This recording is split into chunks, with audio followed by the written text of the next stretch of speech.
Now, Ukraine at one point of time had the world's third largest nuclear arsenal. And then what happened? America, interestingly, talked Ukraine into disarming. And Kyiv decided to sign the NPT, the Treaty of Non-Proliferation of Nuclear Weapons. It gave up its nuclear arms, and in return, the United States had pledged to protect Ukraine's sovereignty. The United States was not alone. The United Kingdom had also taken a similar pledge, and ironically enough, so did Russia. Moscow tossed aside the Budapest Memorandum and went ahead and annexed Crimea. But did the United States do anything to stop the annexation or protect Ukraine's sovereignty? Our next report gets you all the details. Ukraine once had the world's third largest nuclear arsenal. It had 176 intercontinental ballistic missiles, 1,249 nuclear warheads, 44 strategic bombers, 700 nuclear-tipped cruise missiles, and some 2,000 tactical nuclear weapons. Ukraine inherited them from the Soviet Union, but Kyiv had to give them up. In 1994, Ukraine joined the NPT, or the Treaty of the Non-Proliferation of Nuclear Weapons. Ukraine entered as a non-nuclear weapons state, which meant Kyiv had to transfer all its nuclear warheads to Russia. It also had to dismantle its strategic delivery vehicles. In 1996, Ukraine gave up its last nuclear warhead. In 2001, its last missile silo was demolished. The once coveted nuclear-powered state today stands disarmed, with Russian soldiers breathing down its neck.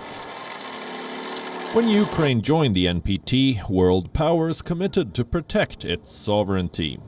The United States, the United Kingdom, and Russia signed the Budapest Memorandum.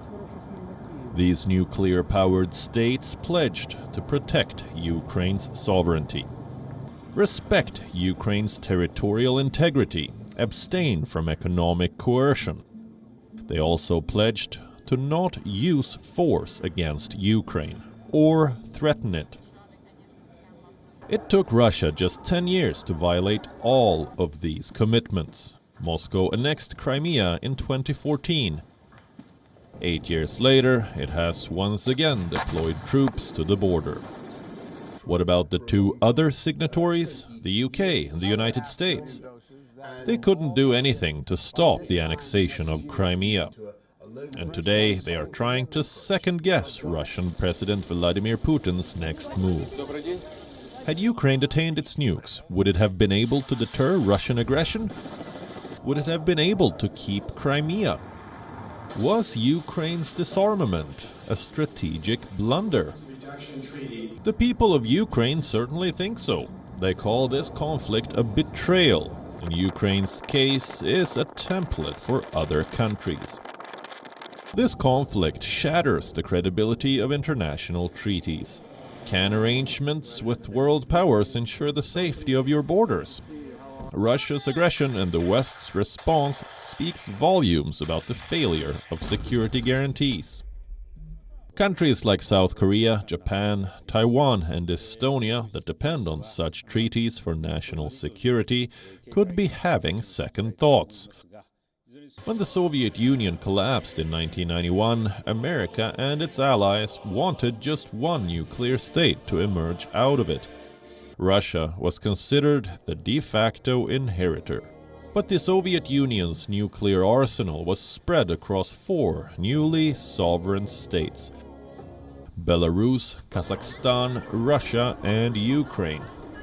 Belarus and Kazakhstan agreed to give up nukes. Ukraine was forced to trade nukes.